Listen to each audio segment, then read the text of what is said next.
Thank you very much indeed. Absolutely no pressure at all then. Um, it's the right hand cursor, by the way, when you're moving the mums to Lindsey. Um, you know who we are.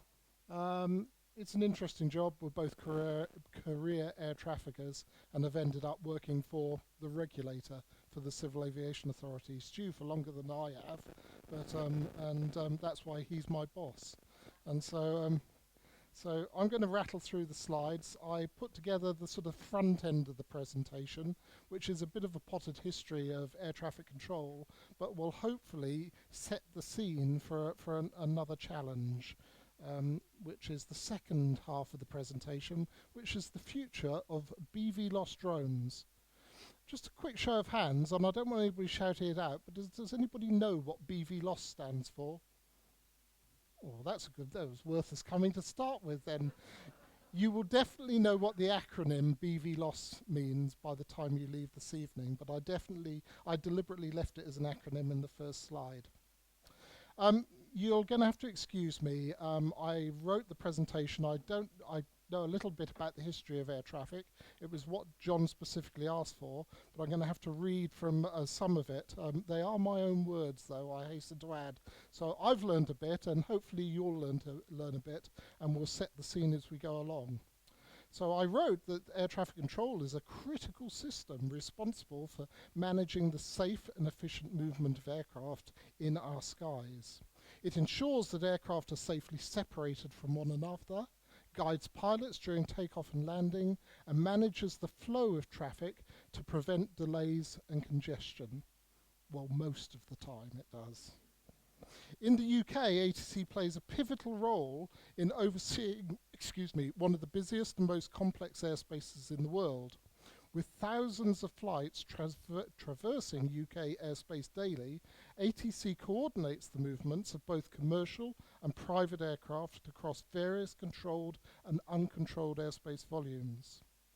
Through real-time communication with pilots and advanced radar systems, ATC helps prevent collisions, ensures safe routing, and maintains an orderly flow of air traffic. The air traffickers at the back of the room, the one thing that probably all of us will remember from the college was a safe, orderly, and expeditious. If you can do that, you'll probably pass.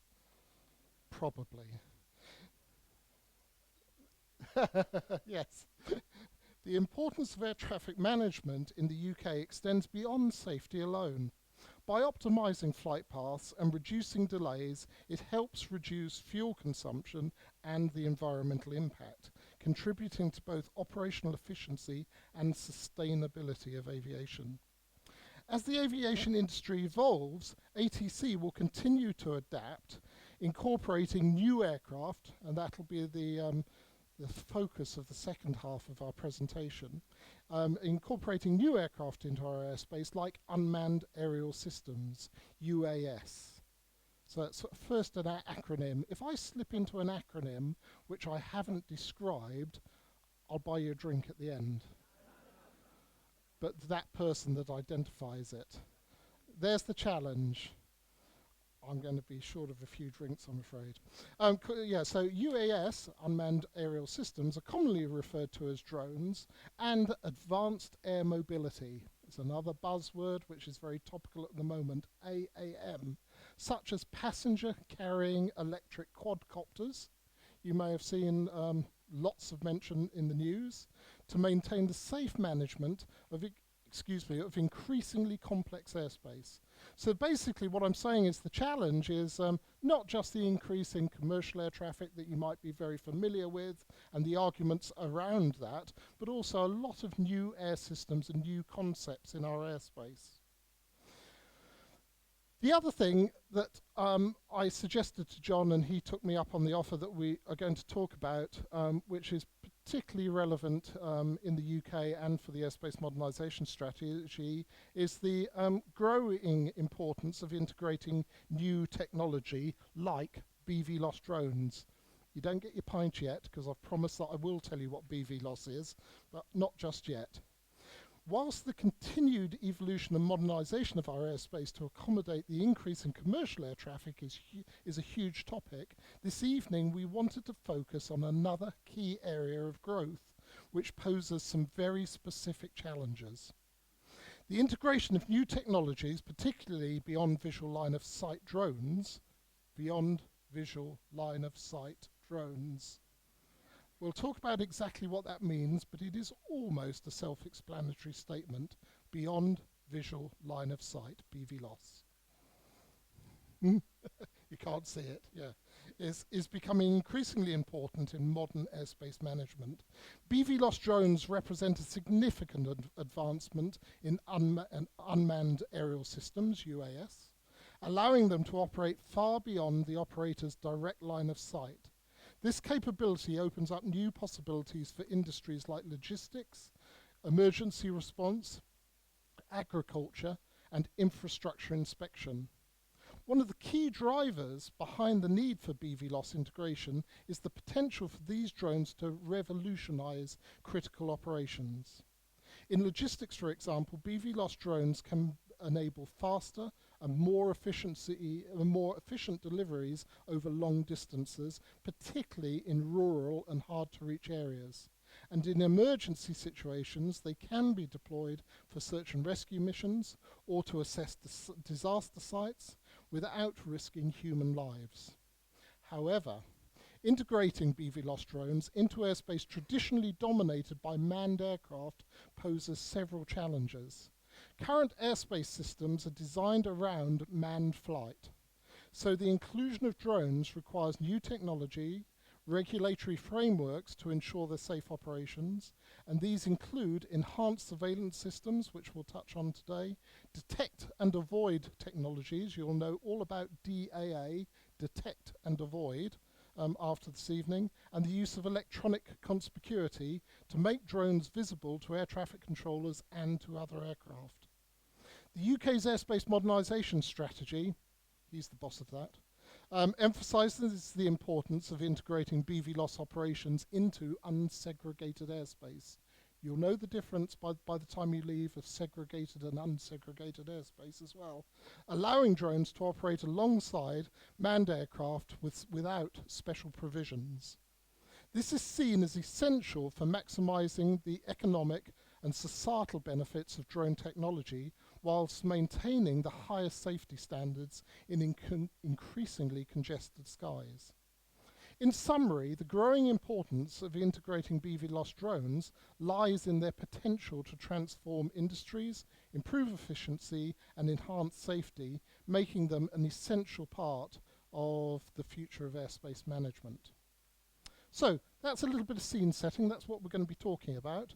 But as promised, and this is where I did have to go and do my homework, we're going to talk a little bit about how we got there as far as air traffic control is concerned.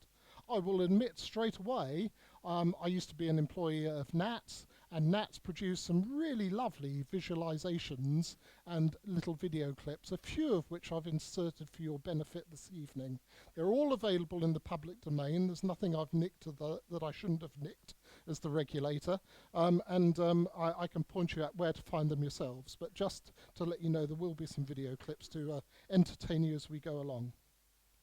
So we're really talking about immediately after the First World War and the first passenger flying operations in the UK. So in the 1920s, the UK was at the forefront of aviation innovation, and the development of early air navigation services was a crucial step in ensuring the safe operation of the growing number of flights. With the rise in civil aviation following World War I, there was an urgent need for a system that could guide aircraft safely through increasingly busy skies. Initially, air traffic control was rudimentary, relying heavily on visual signals and direct communications between ground operators and pilots using radio telephony. Airfields and major flight routes began implementing basic navigation aids, such as beacons on the ground, radio beacons on the ground, and simple radio communication systems to help pilots navigate through poor weather conditions and low visibility, and hopefully not hit the other aeroplane coming the other way. The UK's Ministry of Aviation began organising flight corridors between major cities and airports, such as the route between London and Paris, one of the earliest regulated international airways in the world. During this time, efforts were made to establish clear communications procedures, basic separation rules, and ground-based radio navigation systems to guide aircraft safely, especially in foggy conditions, which were common over the UK. A lot of that infrastructure you would still recognise and concepts you would still recognise in today's quite sophisticated management of air traffic control, which I think you'll probably realise for yourselves as we go on. As commercial aviation expanded, it became clear that a more formalised approach to managing air traffic was needed. By the end of the 1920s, the foundation of modern air traffic control had been laid, setting the stage for future developments, including the introduction of radar and more sophisticated air traffic management system in subsequent decades. The 1920s marked the beginning of structured air navigation services in the UK, providing the essential groundwork for complex and the highly organised system we rely on today. Croydon Airport played a pioneering role. Croydon Airport was London's airport at this time, and played a pioneering role in the development of air traffic control, ATC, another acronym. In the 1920s, it became the first airport in the world to implement an air traffic control tower. The staff in this tower were responsible for managing the airport's growing traffic and ensuring safe takeoffs, landings, and navigation in the surrounding airspace. Croydon introduced early ATC procedures, such as the use of radio communications and ground signals to direct aircraft. The airport developed a rudimentary system of tracking flights and provided pilots with weather updates and navigational assistance. This system laid the groundwork for modern air traffic control, establishing protocols for separation, communication, and safety that would be further refined and expanded in the years to come. Croydon's innovations became the model for other airports globally, making it a key contributor to the evolution of ATC.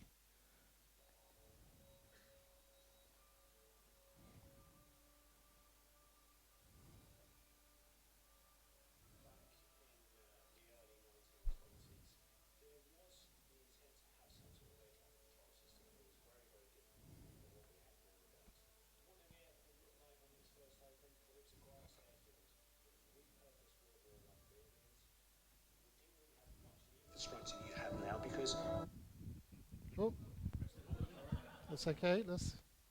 Oh, hang on, bear with me. That's okay.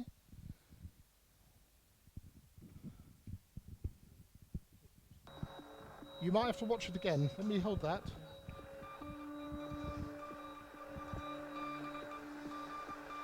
back in the early 1920s, there was the intent to have some sort of air traffic control system, but it was very, very different from what we have nowadays. What did the airport look like when it was first opened? Well, it was a grass airfield. It was repurposed World War I buildings. We didn't really have much of the infrastructure that you have now, because air travel and the concept of an airport was a completely new thing.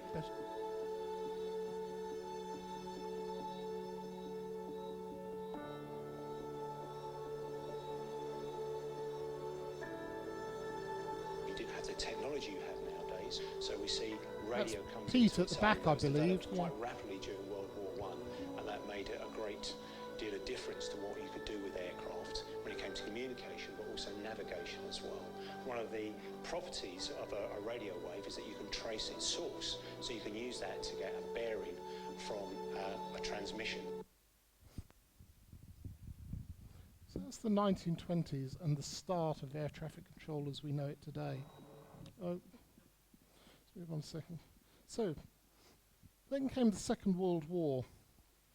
1939-45 was a pivotal period for the development of air traffic control in the United Kingdom, as the country faced unprecedented demands for managing military and some civilian aircraft in a time of conflict.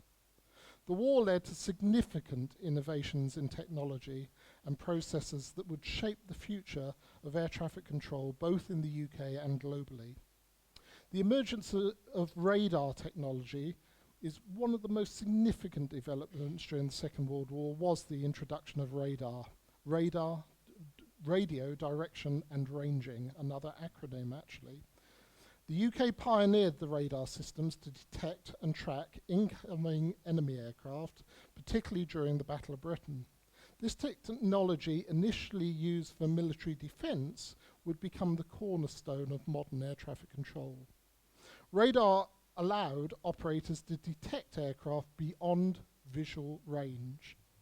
Remember, that goes back to BV loss, so just bear that in mind. So radar allows you to detect aircraft beyond visual range, significantly improving situational awareness and the ability to detect and direct large volumes of air traffic. After the war, this technology was adapted for civilian use, laying the foundation of modern air traffic control systems.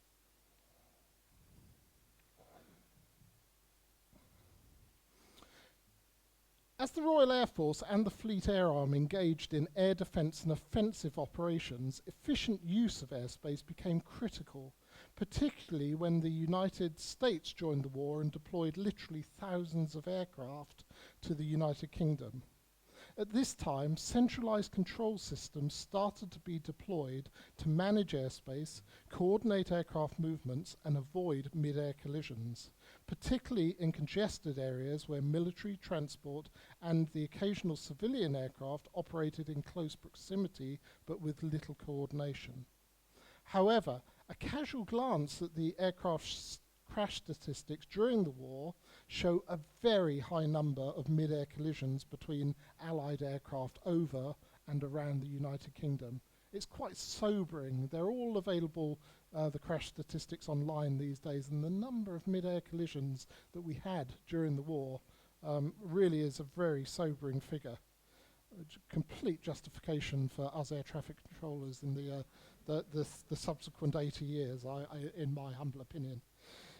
In response to the need to manage large numbers of aircraft, airspace started to be divided into zones and air corridors were created, together with procedural deconfliction to ensure safe passage of military aircraft across the country. Those wartime systems of zoning and structured airspace would later influence the post-war development of controlled airspace for civil aviation. That chart is quite interesting because it is a D-Day air operations chart and just defines a one-way system for the fighter patrols that were in support of the beach landings. But it was part of a very complex air picture. We were doing airborne jamming. We were obviously flying gliders and paratroopers on the night prior to D-Day into the area, all of which was coordinated via airspace management and a rudimentary and quite effective form of air traffic control. World War II also saw improvements in radio communications between pilots and ground controllers. During the war, reliable communication was essential for coordinating air operations, ensuring safety and responding to emergencies. The development of more effective and secure radio communications enabled controllers to direct aircraft in real time, even in poor visibility, and during night operations. These advancements helped establish communications protocols that would be formalized in post-war air traffic control operations.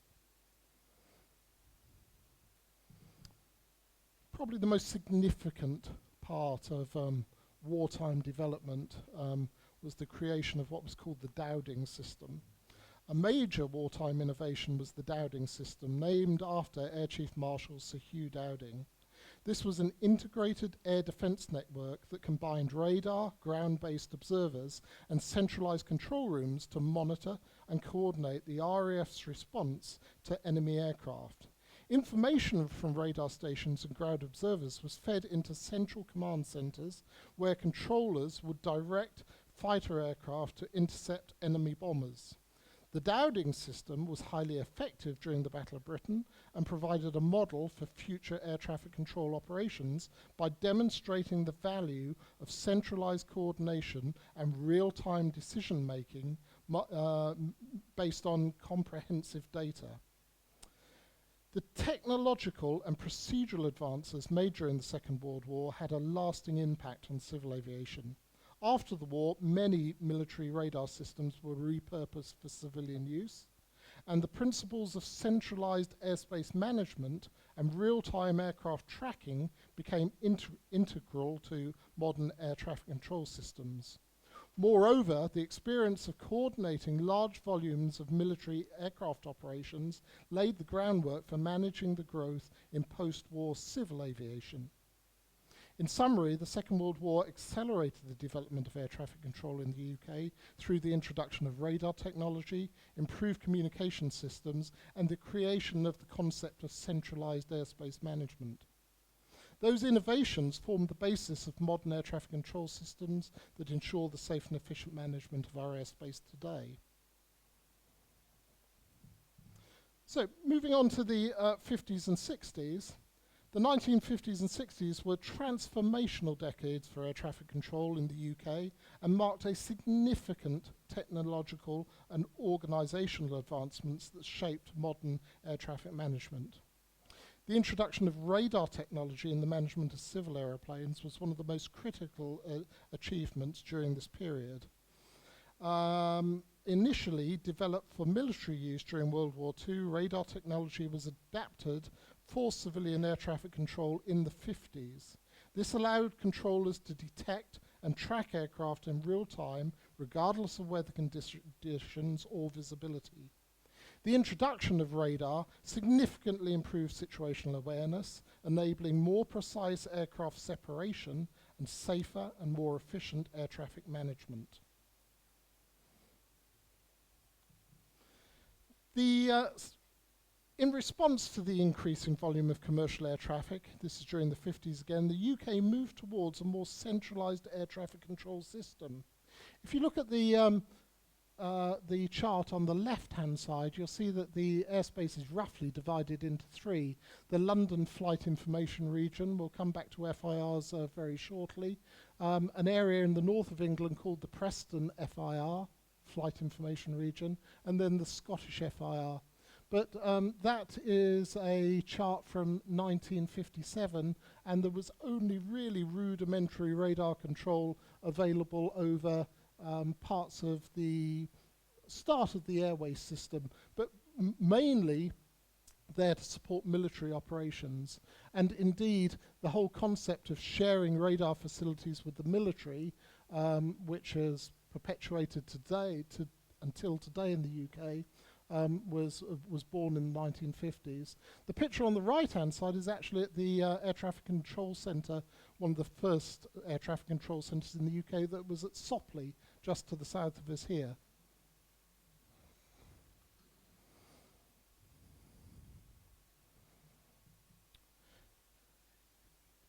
During the 1960s, the concept of controlled airspace was expanded, with specific air routes and flight corridors being established to better manage the growing number of flights. The introduction of en route and terminal control areas being around your major airport hubs, enabled more structured and safer aircraft movements, particularly around the busy airports and in high traffic areas.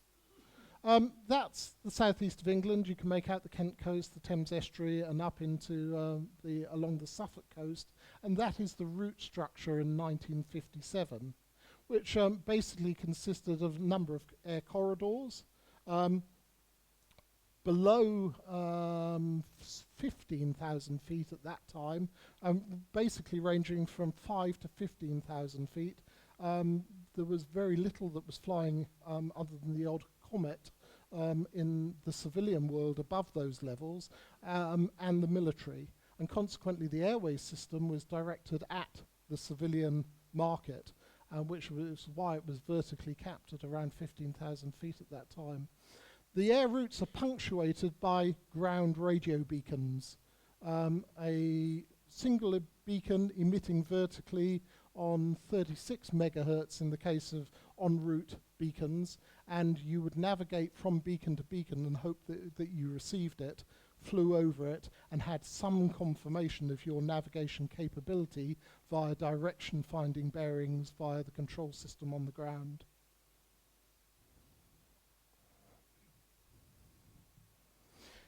New area control centres, such as the one at West Drayton, and just to point out the pictures you're looking at here, Stuart and I and several people at the back of the room all worked at West Drayton at the Air Traffic Control Centre. That was when it was brand new in the mid to late 1960s.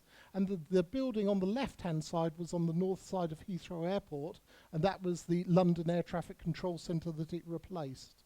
So you can probably see there was a major quantum leap in size and structure, and also the integration of national data. Radar pictures were fed centrally into one air traffic control centre. In fact, we had a three-centre strategy at that point: an air traffic control centre at Manchester, one at Prestwick, and this one at West Drayton. And that was the typical sort of area radar display that you'd have been looking at with the introduction of the air traffic control centre. The new air traffic control centres, such as the one at West Drayton, were developed to manage high altitude en route traffic and provide comprehensive coverage for aircraft flying longer distances. These centres use the latest radar and communications technologies, enhancing the ability of air traffic controllers to guide aircraft safely across increasingly busy skies. The advances in radar technology, centralized airspace design and communication systems during the 50s and 60s were fundamental in developing the modern sophisticated air traffic control system we use today. They enabled the UK to handle growing air traffic volumes safely and efficiently, setting standards for global air traffic management.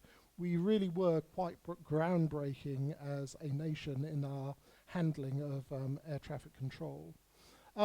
But I think that statement about how we are forever responding to the increasing number of users in our airspace continues to be a factor. That we will forever be not necessarily playing catch up, but acting in response to demand on use of the airspace, which will become quite relevant later on. Now, NATS produced a few years ago now a really clever little video clip illustrating the growth of air traffic post-war and the expansion of controlled airspace to contain and manage growth. The opening of the clip is a typical day in 2017, and then they do some quite clever stuff with some animations after to indicate how we got to that point.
Quite a clever little animation.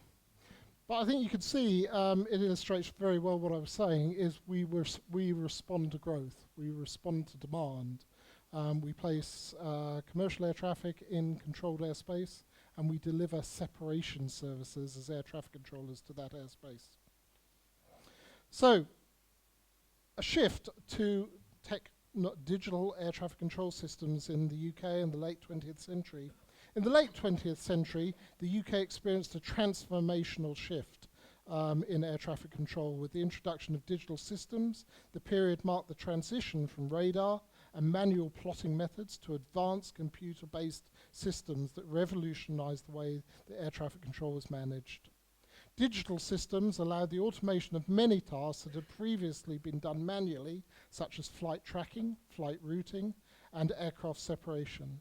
These systems could process large amounts of data in real time, providing controllers with more precise, comprehensive information about aircraft positions, weather conditions, and traffic flow. The introduction of radar data processing and digital communications tools enabled seamless communications between ATC and pilots, improving safety and efficiency. This digital shift significantly enhanced the capacity of air traffic control to handle increasing traffic volumes while reducing delays and optimizing flight paths.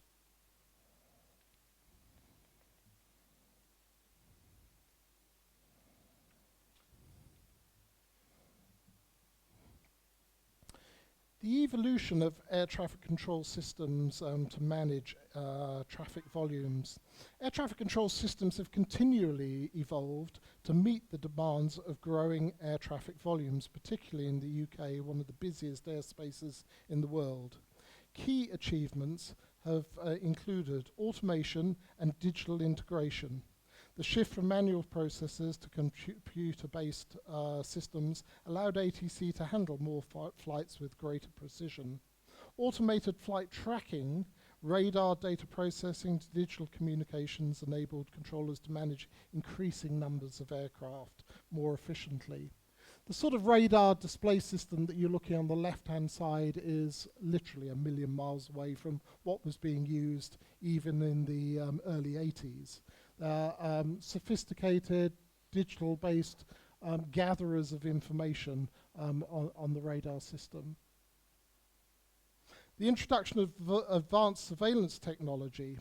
Beyond radar, newer systems like automatic dependent surveillance broadcast, catchy one that, ADSB, automatic dependent surveillance broadcast, provides real-time satellite-based tracking of aircraft, improving accuracy and allowing better airspace utilization, especially in remoter areas with limited radar coverage. And we've literally gone from secondary surveillance radars, like the one on the left-hand side, which interrogates a black box called a transponder in an aeroplane, which then responds back with some digital data, giving you some indication of what that aeroplane is doing, to ADSB transceivers, and that little UAvionics ADSB transceiver is literally the size of my thumb. And so enabling that sort of functionality on something like a drone, there is now technologically no excuse to not enable electronic conspicuity on all air systems that go flying. And the technology and the affordability to receive that data is typified via the ADSB antenna, which is on the right-hand side of it, which again, for a couple of $1,000, is performing the functionality of a secondary surveillance radar on the far left-hand side, which will round in at least $1 million plus. The introduction, I beg your pardon, the division of airspace into sectors, each managed by specific air traffic control units, has enabled better distribution of traffic control workload. Modern airspace design ensures the more efficient routing and reduces bottlenecks for smoother traffic flows. That's a typical sectorization of our airspace in the southeast. They're the terminal control sectors that manage the airspace in the southeast of England around our major London airports. But again, still quite recognisable for what you'd have seen earlier in the videos from the 1950s onwards. Collaborative decision making. This is the capability of enhanced communications between airlines, airports and air traffic control, which allows for the better management of real-time adjustments. This is about taking airport data, when the aeroplane's fueled and ready, when it's ready to push, what stand capacity is on the airport, that sort of background information, and putting it all into the air traffic control system to make the management of the overall system more efficient. And then there's things like airspace modernization strategies, which I had to mention because that's what we do day in, day out. And these are programs like the UK's airspace modernization strategy that Stuart will get to talk about in just a second, I promise, that aim to future-proof airspace management by incorporating new technologies such as unmanned aerial systems while optimizing routes and improving safety. Those evolving systems ensure that ATC can effectively manage increasing volumes of air traffic while maintaining high safety standards and reducing delays. All of these technical advances and changes are required to achieve just one overbearing requirement: to accommodate the demands of airspace users to access our airspace. I mentioned before that NATS produces many visualizations, but I hope you'll agree that this next one that I'm going to show you illustrates a typical day's activity in UK airspace and paints a clear picture of the challenge that faces us. This particular visualization is not just the commercial operation, air traffic operating within our controlled airspace, but also illustrates all the other air traffic operations, all the other aircraft and air systems that are looking to fly in our airspace.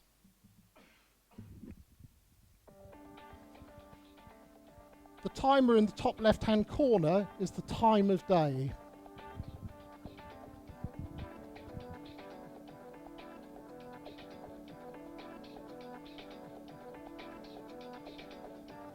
You can see night duties are quite popular in air traffic control, right up till about 4 o'clock when the North Atlantic flow starts.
Gosh, weren't we good?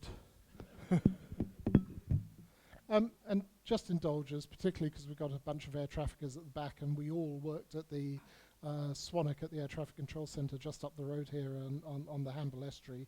And the next one is an animation about the southeast of England, the airspace that we all specialised in managing. And it builds a picture. It shows the build-up of arrivals and departures at the individual airports, and then shows as a whole, but I think gives you a picture of the 3D complexity of the airspace that we're talking about.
That's it all together.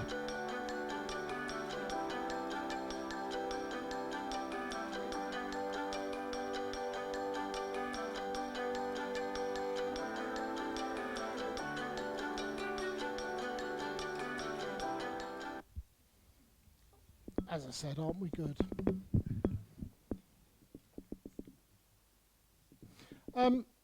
Just going to give you a little bit of background. Again, a very clever Scottish lady is going to talk you through airspace structures and classification, just so you get a bit of a background about how we divide the airspace up. All airspace around the world is divided into Flight Information Regions, or FIRs. Each FIR is managed by an aviation authority. These authorities ensure that air traffic control services are provided to aircraft flying within the FIR. The CAA is the controlling authority for the UK, and NATS provides air traffic control services for them. UK airspace is divided into 3 FIRs. The London FIR covers England and Wales, the Scottish FIR covers Scotland and Northern Ireland, and the Shanwick Oceanic FIR covers a region of airspace totalling 700,000 square miles over the North-East Atlantic. Around 6,000 aircraft and 600,000 people fly in these FIRs every day. Airspace within an FIR is divided into areas that are either controlled or uncontrolled. In controlled airspace, aircraft must follow instructions from air traffic controllers, who direct them within defined areas.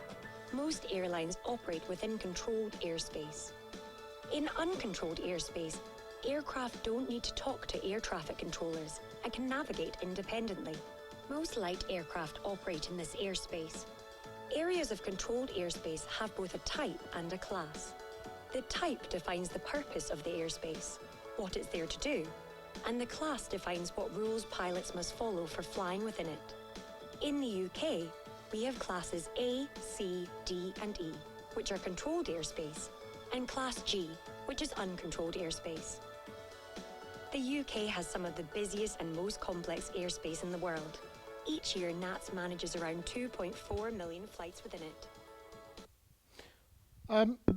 Because we are the regulator, the Civil Aviation Authority, and we are not NATS, I think it's fair to point out that they are not the only air navigation service provider, another acronym for you, ANSP, and that there are about 63 different air navigation service providers in the UK. It's a very fractionalised market. NATS are certainly one of the biggest ones, well, the biggest one, and also are contracted to the state under something called the NERL license, the NATS en route license, to provide air traffic control services within much of the en route airspace that I've shown to you. So the UK's air traffic control management systems are highly advanced and designed to handle one of the busiest, most complex structures in the world. Key components include those air navigation service providers, ANSPs, another acronym, are organisations responsible for managing the safe and efficient movement of aircraft within specific volumes of airspace. ANSPs provide essential services such as air traffic control, airspace management and communication and navigation, as well as surveillance systems to ensure that the safety of flights from taking off to landing and transiting airspace. In the UK, we have approximately 65 ANSPs, ranging from the aerodrome operator at a small general aviation airfield up to very large providers such as NATS, who is licensed by the CAA to provide air traffic services throughout the majority of our en route controlled airspace, as well as commercially competed services at several of our major airports. The key roles of an ANSP are air traffic control, monitoring and guiding aircraft to maintain safe distances and avoid collisions, flight information services, providing pilots with important information such as weather conditions and airspace restrictions, and aeronautical information services supplying accurate and timely data. We also charge them with providing radar and surveillance systems. The UK relies on primary and secondary radar and modest transponders that I mentioned earlier, fitted to aeroplanes to monitor and track aircraft in real time, ensuring accurate position and safe separation of aircraft. Increasingly, automatic dependent surveillance broadcast, ADSB, that other tiny little box, that functionality that you can fit on anything, which is an electronic emission from the aircraft, including position, level and identity, is being utilised to supplement data, or in some cases, the sole source of surveillance information. Flight data processing systems. These systems automate the management of flight plans, provide controllers with real-time data on aircraft positions, routes and altitudes, improving decision-making and air traffic flow management. This is Stu's bit. I mentioned a little earlier on the airspace modernisation strategy, and a key component of making sure that we are ahead of the game and ready for the next generation of air systems to operate in our airspace is what Stu in particular and me as his underling are tasked with doing. Yeah, surely. First, hopefully that is live. So firstly, don't believe a word of what he says. When he says to you that he didn't know all of that stuff and had to go away and research it, that is a lie. He knew most of that. In fact, he probably lived some of it, to be honest, because he's that little bit older than me. I think the other thing, hopefully, that came out there is it not? Oh, I've got to be really close. There we go. I feel like Peter Kay. Is the other thing is you've probably guessed how proud we are of what we do already. And the guys down the back there, some still do it. You know, it's not. Anyway, it's a brilliant story. It's an accurate story, but there's a problem. It's not a new problem. Jonathan referred to it before, that ability to grow, that ability to service demand. The airspace is always as safe as it can possibly be. The way people like Nats do that is, if it's too busy, it could become unsafe, they don't let you get airborne. So the way you keep the airspace safe is you control the amount of traffic going into that airspace. So when you're sat there on your flight and they say air traffic delay, well, one, the pilot might be lying, and it was the first thing you could think of. But air traffic controllers. But actually, the system is full, and the system relies on humans. So you can't just keep launching more and more and more. So you will see, Jonathan referred to earlier, that traffic flow management is a huge factor. So we've got a growing problem. And then the other thing that's coming up on the inside rail is what we refer to as the new entrants to this. So that's the traditional, the manned aviation. But the new entrants are space launches. Those must have watched with interest New Key, the Virgin launch. That has to be accommodated. There's more of that coming. There is the drones. I won't use all the posh terms Jonathan uses, but the drones are coming. And they remind me of the railway boom of the early 19th century, where there's lots of money, lots of drive, lots of clever ideas. Some have real societal benefit. Some are more commercially driven. Guess which ones have more money behind them? And there's a huge pressure to accommodate all of that in what is already a busy system. So we have that growing problem, and those that were on the shop floor in 2019 know that we were at almost peak capacity in 2019, and COVID bought some time, if I'm honest, which sounds a horrible way of expressing it, but it did in this domain. But we're getting back to it again. That system is becoming increasingly full. You will see delays increase. So something needs to be done to not only ease the delays that are going to build in the commercial world, but also accommodate all these new entrants. So we have something called the airspace modernisation strategy. Jonathan, do you want to? Well, you can go through the key objectives if you like. Oh, do I have to? Okay. Well, I can go through the key objectives. So it's my strategy, so I should do all that, shouldn't I really? So it's all about trying to deliver cleaner, quieter, quicker journeys, the strategy. Lovely strapline. Apparently we had to have a strapline. Apparently that's the thing, you have to have a strapline. So, but it's actually, I'll refer back to the Nats video. That idea of reducing emissions, that idea of reducing noise. Now that doesn't mean no noise, that doesn't mean no emissions. But if you make your airspace more efficient, on a per flight basis, you should be helped those things. But how do you get the new people involved? How do you get the new entrants into that? Again, Jonathan started to allude to it soon, and I think we got quite a bit on the on this in a bit, on the drones, is how do you leverage all that new technology to allow these to be integrated? Because the thing we cannot do is keep segregating, keep having a new area for drones. If you think of a swimming pool and the swim lanes, and you go, right, we'll have commercial air transport in lane A, we'll have general aviation in B, we'll have X, Y, Z in the other lanes. Oh, now we've got drones. Oh, well, we'll divide that lane again. Eventually, you're going to run out of room. And that's what's happening. We are running out of space. So that's the problem with segregation, is the swimming pool doesn't get any bigger. Geographically, our airspace is constrained. We're quite geographically not a large country.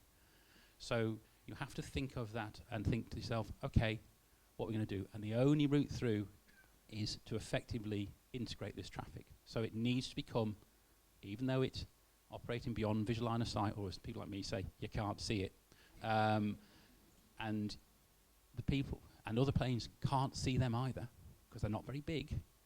You need to find a way that they can see each other. So that's what the strategy is really all about. And if you're ever bored and can't sleep at night, go and look up the CAA's airspace modernisation strategy. It's there. It comes in 3 volumes, just to make it very interesting. It will set out in fairly simple terms what the plan is. It's not a specific design proposal. It doesn't say a new route will go here or a new route will go there. It just says these are the technologies, these are the requirements, these are the things we need to take forward. So it's there. It's worth a read.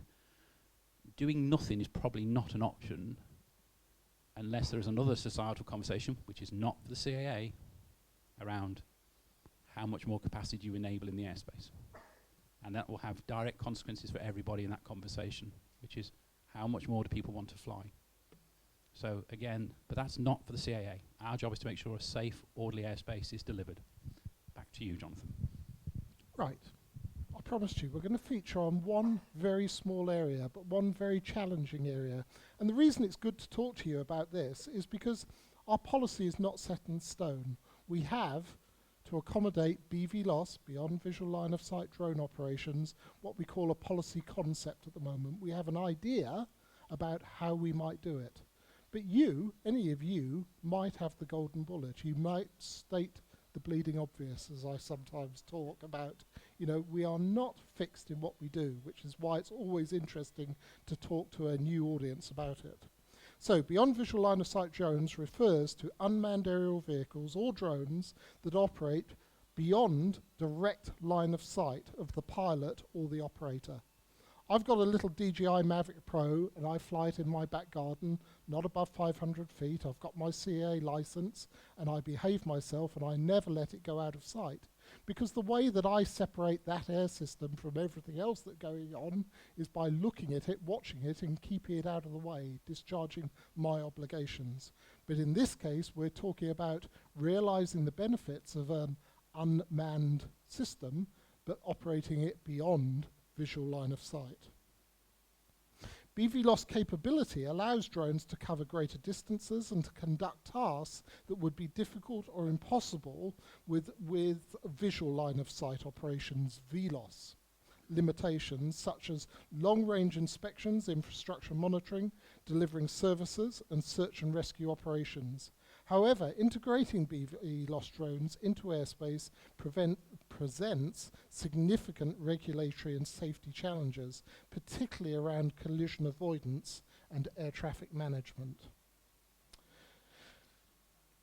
Industries such as logistics, emergency response and infrastructure inspections are showing growing interest in BV loss operations, in BV loss drones, due to their ability to operate over long distances in the areas that are difficult or unsafe for humans to access.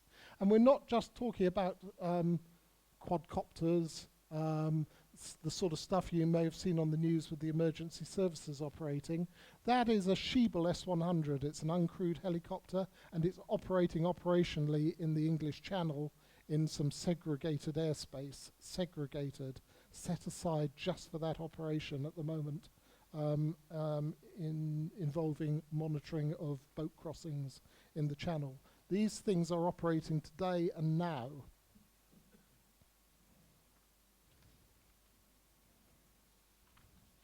So, the challenges.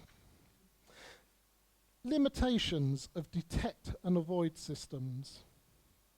Detect and avoid systems are crucial for BV loss operations, allowing drones to sense obstacles and other aircraft to avoid collisions. However, these systems face several limitations.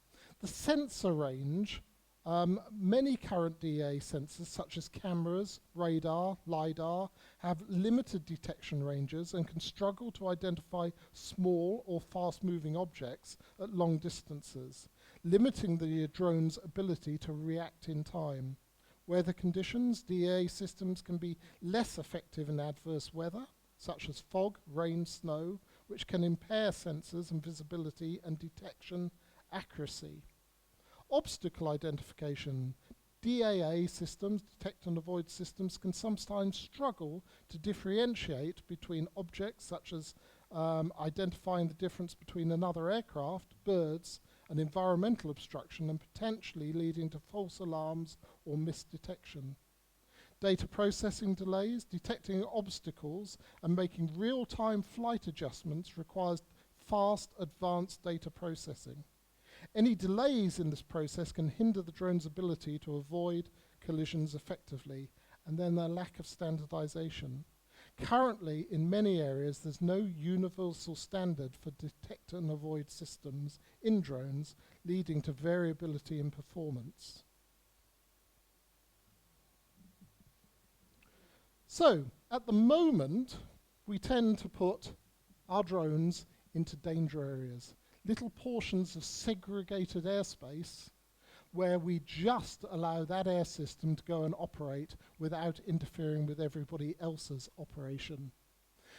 The trouble is the use of those danger areas results in the segregation of the BV loss activity, and also the entire airspace volume is not available to anybody else to use. If we are out in parts of North America or other remotely populated parts of the world, that's not a huge issue. But as you can see in the southeast of England, we cannot simply just keep overlaying our airspace with pop-up danger areas. That's what we're doing in the English Channel at the moment out of necessity, up to about 1,500 feet, but that airspace is segregated and is only available for those drone operations. That is not sustainable in our airspace management.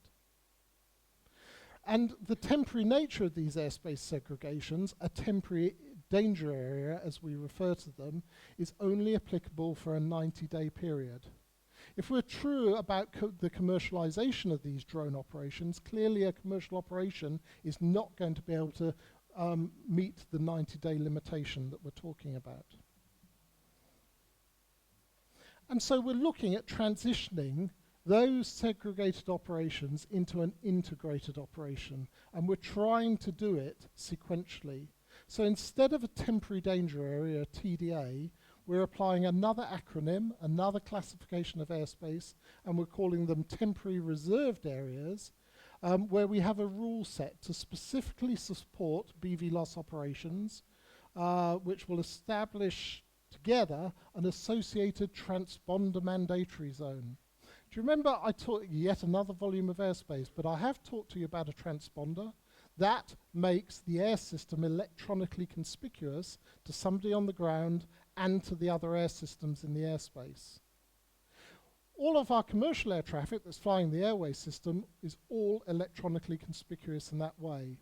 My 1946 Piper Cub that I fly from RAF Holton is not necessarily electronically conspicuous in that way, and the glider pilot that I was talking to earlier this evening would probably tell you that his glider was also not electronically conspicuous, perhaps to that international standard. You may well have used FLAM, did you? Yeah. And this presents an issue, so we need some standardization and the applicability of the requirement for electronic conspicuity in everybody that's going to operate in this integrated airspace. The other thing that we've said in the UK, which is slightly different from our European colleagues, is that we must provide a minimum level of service to all of those air systems. We must be capable of telling the drones where the other aircraft are, and the crewed aircraft, the manned aircraft, where the drones are. So we are demanding in this integrated airspace that we deliver via one of those ANSPs, another acronym, that Air Navigation Service Provider, that minimum level of service. And And during this accommodation phase, which is the transition while we learn whether all of this works, we'll need to demonstrate the ability to safely integrate operations with other airspace users via detect and avoid. So not only will you have all the airplanes talking to each other and to somebody on the ground electronically, but also the drones will have to demonstrate the safe deployment of these detect and avoid systems in this integrated airspace. We think that that is a sequential, safe way to deliver the integration. And the eventual aim is that once you have demonstrated that safe operation, is that we take away the encompassing temporary restricted airspace, and we leave a permanent transponder mandatory zone, a requirement for every air system in that airspace, regardless of its type or its operation, to be electronically conspicuous. Now, one of the things we had to consider as a regulator, which has changed dramatically in the 15 years that I've been involved in this, is the cost of doing that. 15 years ago, to make my Piper Cub electronically conspicuous to a standard, you were looking at about $5,500 or so, which was a significant part of the hull value of my aeroplane.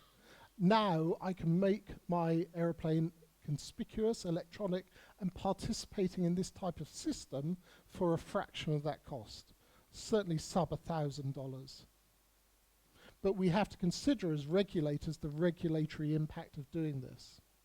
But the opportunity is to establish BVLOS ops within a transponder mandatory zone without the necessity of transitioning through the temporary restricted airspace. We're going to learn those lessons, confirm that we have capable, safe, robust drone operators out there, and that they're capable of deploying detect and avoid systems in this airspace, at which point we will take the lid off the tin, if you like. That is the challenge. It describes one small, really challenging element of what Stuart described as the airspace modernisation strategy in the UK. But it's live, it's real. There's people that want to go flying with drones that have got capability on them to deliver real societal benefit right now. But it's challenging airspace and challenging times. I welcome questions from the floor about anything we've talked about, but particularly any good ideas around the integration of BVLOS. We're not short of ideas. We've got an idea, actually quite challenging to deliver and do.